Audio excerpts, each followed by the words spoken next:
Welcome to the One-Year Book of Mormon. A non-Mormon reads through the Book of Mormon. Mosiah chapter 10. Chapter overview. Zeniff's story continues with them having peace for 22 years until the death of King Laman and his son becoming king. His son stirs up the Lamanites to fight against them, but the Lamanites lose and are slaughtered, so there is again peace. Zeniff also passes along the kingdom to one of his sons. There are a couple of timestamps given in this chapter and the last, but since we aren't really given a real starting point, that is, nothing that says 440 years after Lehi left Jerusalem or anything like that, we can't tell exactly when this would have happened. We're only told that the people of Zeniff were in the land of Nephi for 13 years before killing about 3,000 of the Lamanites. Then they have another 22 years of peace while King Laman lives, so a total of 35 years has passed at this point, since Zeniff left Zarahemla the second time during the lifetime of Amalekite.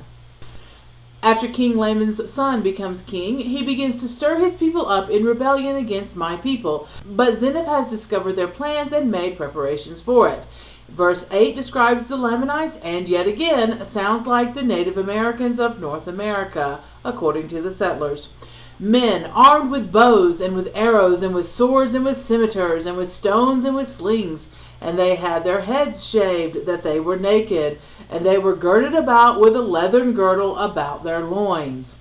And also verse 12 says in part, they were a wild and ferocious and a bloodthirsty people. Again, it appears that the only reason for this description being included was to make Joseph Smith's original audience of the 1830s believe that the Lamanites were indeed the ancestors of the American Indians. Then in verse 9 we find the curious statement that Zeniff calls that the women and children of my people should be hid in the wilderness. We're not told why, and it seems completely opposite of what would really have happened in those days when people had the walls of a city to protect them. The women and children would be easy prey out in the wilderness. Verse 12 and following detail why the Lamanites hate the Nephites so, and that is because the Lamanites have been taught that their fathers were taken advantage of by Nephi and that he had stolen the brass plates from them, when really Nephi had the advantage because he was so good and God was with him, and also that God had told him to take the plates.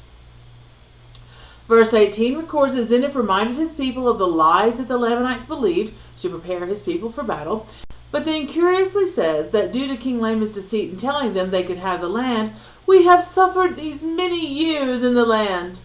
But he had just said that they had 22 years of peace. Come on, Zeniff, which is it? Did you suffer or did you have peace? Pick one and stick with it. To finish the narrative, at the end of the chapter, the people of Zeniff did fight the Lamanites, and we slew them with a great slaughter, even so many that we did not number them.